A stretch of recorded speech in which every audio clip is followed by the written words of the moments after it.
भाजपा के नेता बबजेट हैं।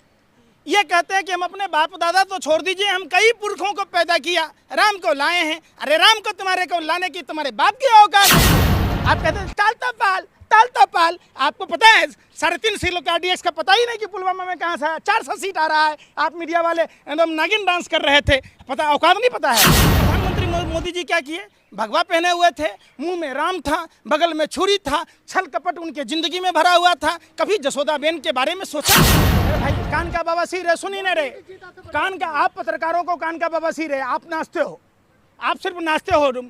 आप समझो, मुजरा मत। बंदा झूठ बोलता है, 5 लाख का बूट 10 लाख का सूट पहनकर 24 घंटा झूठ पर झूठ बोलता है। पूरी दुनिया को पता चल गया सत्ता के दलालों, वर्ल्ड के सूचकांक में भारत के मीडिया का क्या स्तर है।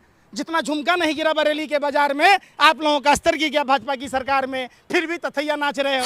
आपको ज्यादा मिला है इसलिए पक्ष ले रहे हो क्या? गोबर को चमनप्राश समझ कर खाते हो क्या? अरे शर्म करो, लड्डू पर बिकने वाले पत्रकार हो। अरे तुम पत्रकारों की यह हैसियत हो गई, एक लड्डू पर अपना ईमान बदल लेते। प्रधानमंत्री किसको बनाने वाले? नीतीश कुमार।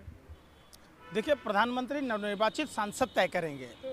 कयास लगाना आप मीडिया के लोगों का काम है, और आपका कयास लगाना हमेशा निरर्थक होता है। मुद्दों की बात कीजिए कि देश में मुद्दा क्या है और किन मुद्दों पर भारतीय जनता पार्टी चुनाव हारी है, नरेंद्र मोदी जी क्यों चुनाव हारे हैं, उस पर चर्चा हो। प्रधानमंत्री कौन बनेगा ये तय करना देश के नवनिर्वाचित सांसदों के हाथ में है। वो अपने विवेक से चयन करेंगे। तो आपको क्या लग रहा है, अमेठी जो हारे हैं स्मृति ईरानी, तो क्या लग रहा है क्या मुद्दा भारी पड़ गया है? वो चीनी का मिठास कम हो गया। अच्छा। वो जो हवा में चीनी बेच रही थी 13 रुपये किलो, वो फीकी पड़ गई और स्मृति ईरानी चुनाव हार गई।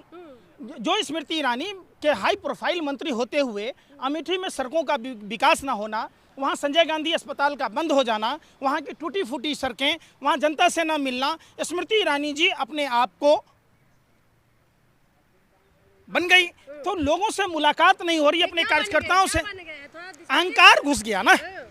वो उसमें ऐसा अहंकार घुस गया स्मृति ईरानी में कि वो मिसबिहेव करने लगी अपने कार्यकर्ताओं के साथ, अमेठी की जनता के साथ। अमेठी की जनता ने झूठ की रानी स्मृति ईरानी को चुनाव हराकर बदला ले लिया, उंगली का सही इस्तेमाल किया। देखिए, कोर्ट का फैसला आने के बाद जिस किसी भी पार्टी की सरकार होती, उस पार्टी को मंदिर बनाना पड़ता। दूसरी बात, आप कहते हैं राम को लाने की बात। प्रभु श्री राम को जहाँ तक हमने पढ़ा है और सुना है, महर्षि वाल्मीकि की रामायण में, गोस्वामी तुलसीदास के रामचरितमानस में, सूरदास जी के महाकाव्यम में, जो रामायण ही है, रामायण कई भाषाओं में लिखा हुआ है, सब में एक ही बात लिखा हुआ है कि राजा दशरथ और माता कौशल्या प्रभु श्री राम को लाए। भाजपा के नेता बबजेट हैं। ये कहते हैं कि हम अपने बाप दादा तो छोड़ दीजिए, हम कई पुरखों को पैदा किया, राम को लाए हैं। अरे राम को तुम्हारे को लाने की तुम्हारे बाप की औकात है। राम को राजा दशरथ माता कौशल्या ने लाया। राम को लाने का मतलब है राम की पितृभक्ति, राम का प्रजा के प्रति प्रेम, राम प्रभु श्री राम का अपनी पत्नी के प्रति प्रेम। प्रभु श्री राम, जब रावण जिस तरीके से भगवा देखते हैं ना, भगवा मोदी जी के जन्म से पहले से है। और भगवा सुन तो लो 2 मिनट, सुनी नहीं रहे। अरे सुनी नहीं रहे तुम सत्ता के दलालों का यही खराबी है कि सुनना नहीं चाहते। प्रभु श्री राम के आदर्श को अगर हम सभी भारतवासी अपने अंदर समाहित कर लेंगे तो समाज में न कोई भूखा रहेगा, न ही कोई परेशान होगा। प्रभु श्री राम, जब रावण ने छल से, जैसे भाजपा ने छल किया भगवा का इस्तेमाल कर, उसी तरीके से वो रावण की आइडियोलॉजी पर चलने वाले लोग हैं। रावण, अरे सुन तो लो, पहले सब आएंगे। प्रभु श्री राम का जो आप कह रहे, प्रभु श्री राम के चरित्र को अपने अंदर समाहित करने की चीज है। जब रावण ने भगवा का चोला पहनकर मां सीता को साधु के वेश में अपहरण किया, उसी तरीके से भाजपा के लोगों ने देश के सनातनी हिंदुओं के ऊपर जुल्म किया, अत्याचार किया, भगवा पहनकर, भगवा का सहारा लेकर। मैं उसको भी बारीकी से बताऊंगा। वही प्रभु श्री राम थे जो नंगे पांव लंका तक की यात्रा कर रावण से युद्ध किया, रावण का वध किया और मां सीता को वापस अयोध्या लेकर आए। लेकिन प्रधानमंत्री मोदी जी क्या किए? भगवा पहने हुए थे, मुंह में राम था, बगल में छुरी था, छल कपट उनके जिंदगी में भरा हुआ था। कभी जसोदाबेन के बारे में सोचा? वो थे हमारे प्रभु श्री राम। लड्डू क्या, तुम तो वो रसमलाई खा के आए हो, लिफाफा खाते हो, पीएमओ से हिरन जोशी तुम लोगों के मोबाइल पर व्हाट्सएप भेजता है, वही तो नाच नाचते हो भैया। एग्जिट पोल दिखा के देश के लोगों को, इंडिया गठबंधन के कार्यकर्ताओं का माइंड डाइवर्ट करना चाह रहे। आपने बात ही नहीं की कि आखिर जो फोन आप भी यूज करते हैं, सुन तो लो, जो फोन आप भी यूज करते हो पूरा देश यूज करता है, पूरे वर्ल्ड में 12 महीने का साल होता है। नरेंद्र मोदी जी ने भगवा पहनकर देश की 80% आबादी हिंदुओं को 13 महीने का साल बना दिया। चूंकि वो उन्होंने टेलीफोन कंपनियों से चंदा खाया, चटोरे लोग हैं, उन्होंने बीफ बेचने वालों से चंदा खाया, बीफ एक्सपर्ट में नंबर 1 बना दिया, तो मोदी जी पर गौहत्या का पाप लगा है। मोदी जी पर नमामि गंगे प्रोजेक्ट का जो पैसा खाया है, जिससे आज भी गंगा स्वच्छ नहीं हुई, उसका पाप लगा है। प्रभु श्री राम ने बता दिया अयोध्या और चित्रकूट से कि तुम हमारे नाम का व्यापार करते हो, हमारे नाम पर वोट मांगते हो, हिंदुओं पर अत्याचार करते हो, और अयोध्या और चित्रकूट ने हरा कर यह संदेश दिया है। शर्म ही नहीं है, ऐ करते हो, बिल्ली रास्ता यूं ही बदनाम है रास्ता काटने के लिए। अरे कितना दुर्भाग्य है भाजपा के लिए कि अयोध्या और चित्रकूट से चुनाव हार गई। सोचो, साफ संदेश था राम भक्तों का कि ये जितनी भी, अब एक बात बताओ, जो वैक्सीन ठुकवाया है 52 करोड़ रुपया खाकर, वो देश के हिंदुओं को ठुकवा कर मौत के मुंह में नहीं ढकेला मोदी जी ने, पार्टी फंड में चंदा लिया। कौन से हिंदू, आज जो ब्रेन हेमरेज हो रहा है, हार्ट अटैक हो रहा है, न जाने कौन कौन सी बीमारियां हो रही है, हमने तो लिया ही नहीं, तो हम तो ठीक ही, हमको तो पता था कि मोदी डुप्लीकेट चंदाखोर है। ये तो अभी इलेक्ट्रल बॉन्ड झांकी है, पीएम केयर फंड बाकी है, न जाने कितने घोटाले निकलेंगे। अभी सरकार चेंज होने दीजिए, ये सब रंगा बिल्ला सब जेल में। कल लड्डू खाने के बाद काफी जोश में आ गए। देखिए, जोश में तो मैं उस दिन भी था। भारत क्रांतिकारियों की धरती है और हम सुभाष चंद्र बोस के वंशज हैं, स्वामी विवेकानंद के वंशज हैं, हमारे खून में न्याय है, हम भगवान चित्रगुप्त के वंशज हैं। भाजपा से तब तक सवाल पूछेंगे जब तक जिंदा है और हमारी सांसें चल रही है, हमारे रगों में खून दौड़ रहा है। सरकार तो वो लोग बना रहे हैं, तिलक लगाए हुए हैं, अब इनको भी लिफाफा पहुंचा है। ये भी बहुत बड़े अंतर्राष्ट्रीय ब्राह्मण महासभा के अंतर्राष्ट्रीय अध्यक्ष हैं, इनको भी नहीं पता है कि ब्राह्मणों को दरी बिछाने का काम उत्तर प्रदेश में किस तरह कराया जाता है। अरे मान सम्मान के लिए जो जियो बेशर्मो, आप परशुराम के वंशज हैं, डंका आपके यहाँ बज रहा होगा, डंका के तो पोल खुल गई, उत्तर प्रदेश में सुपरा साफ हो गया, छल बल कल साम दंड भेद सब फेल हो गया। आपको ज्यादा मिला है इसलिए पक्ष ले रहे हो क्या? गोबर को चमनप्राश समझ कर खाते हो क्या? अरे शर्म करो, लड्डू पर बिकने वाले पत्रकार हो। अरे तुम पत्रकारों की ये हैसियत हो गई, एक लड्डू पर अपना ईमान बदल लेते। आप ये चुनाव, सुन तो लो, ये चुनाव 45 साल का जो रिकॉर्ड तौर बेरोजगारी है जो मोदी जी ने थोपा है, जो 30 लाख सरकारी पद खाली हैं, अगर वैकेंसी भरी जाती तो 25 से 28 लाख हिंदू युवा नौकरी में जाते। ये जो महंगाई है 400 की सिलेंडर, जो 1200 रुपये रेट हो गए, 80% आबादी हिंदुओं की है, 80% आबादी महंगा सिलेंडर ले रहा है। जो पेट्रोल डीजल के दाम बढ़े, देश की 80% आबादी हिंदू भी ले रहा है।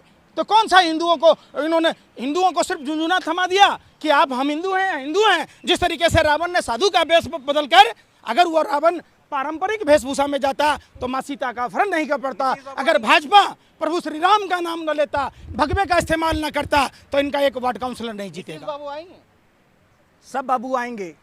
जिन जिन लोगों को, देखिए, ये आने वाली सरकार जो भी बनेगी उससे देश के लोगों को फायदा होगा, खासकर बिहार के लोगों को।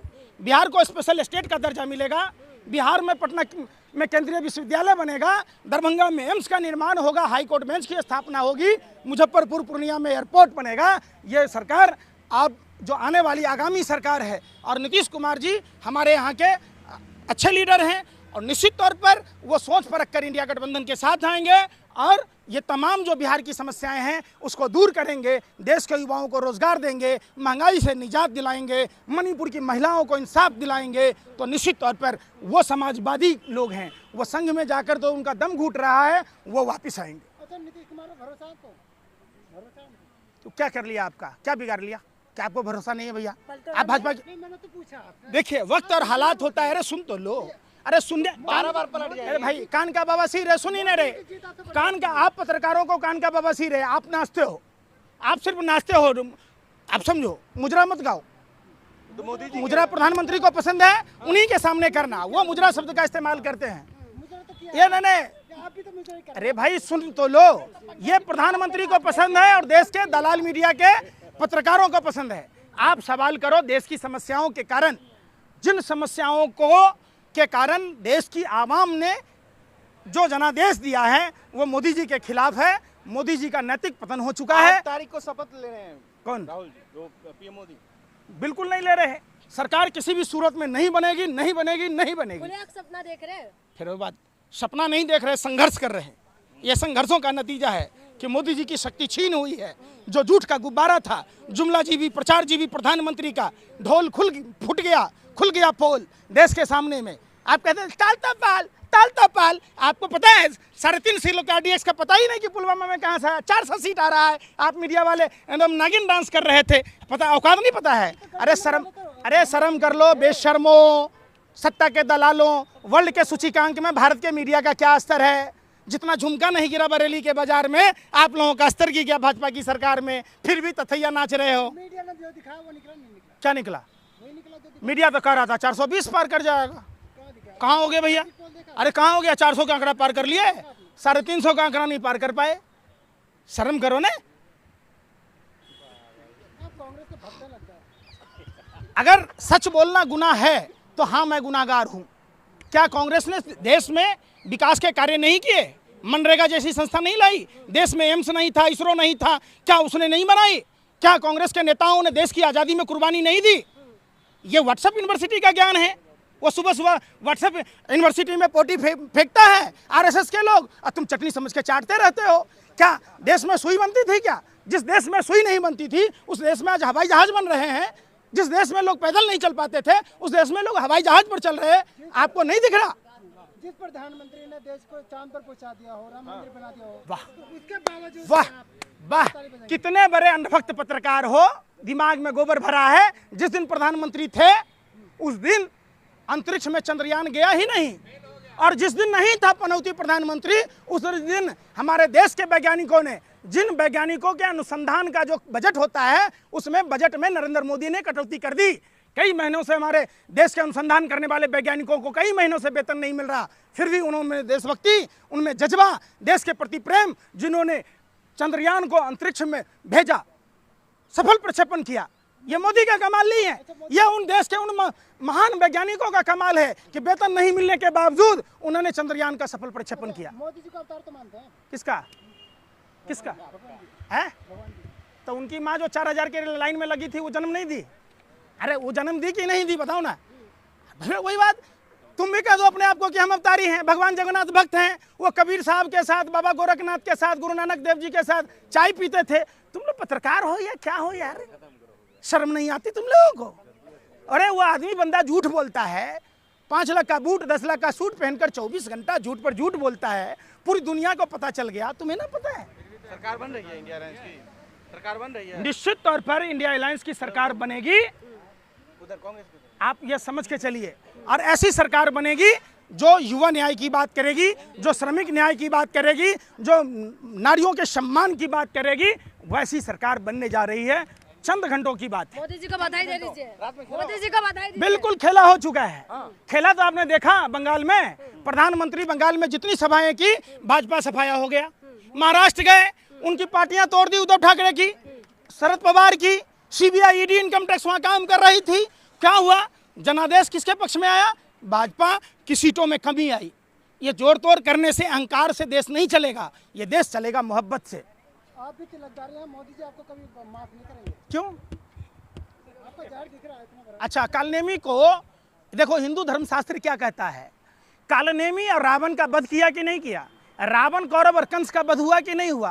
पूतना महिला हो के भी स्तनपान जो करा रही थी, वो स्तनपान की जगह विषपान करा रही थी, तो भगवान श्री कृष्ण ने उसका भी वध किया। यही तो धर्म है और अधर्म की लड़ाई है। मोदी जी अधर्मी हैं, धर्म की आड़ में धर्म का मजाक उड़ाते, धर्म का व्यापार करते। अरे जेल से कौन डरता है? हमारे पुरखों ने अगर जेल से डरा होता तो 13 साल की उम्र में अंग्रेजों पर बम न फेंका होता। अगर हमारे पुरखे डरे होते तो गोरे अंग्रेजों से सिर्फ भारत को ही नहीं, वर्ल्ड के कई मैंने देशों को ब्रिटेनिया हुकूमत से आज़ादी न दिलाया होता। अध्यक्ष पद मांग रहे हैं चंद्रबाबू नायडू। देखिए कोई पद लें, आप क्या भाजपा से मुक्ति देश को चाहिए।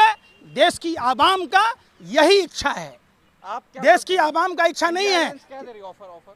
अब ये तो वो पार्टी के नेता बताएंगे, लेकिन जो आम जनता का, किसी प्रधानमंत्री बनेंगे आप चाहते हैं? अरे भाई कोई भी प्रधानमंत्री बन सकता है, जिसको नवनिर्वाचित सांसद चुनेगा वही देश का प्रधानमंत्री होगा। जो भी देश का प्रधानमंत्री बनेगा उसको बेरोजगारी दूर करनी होगी, महंगाई कम करनी होगी, महिलाओं को सुरक्षा देनी होगी, किसानों के लिए एमएसपी लागू करनी होगी।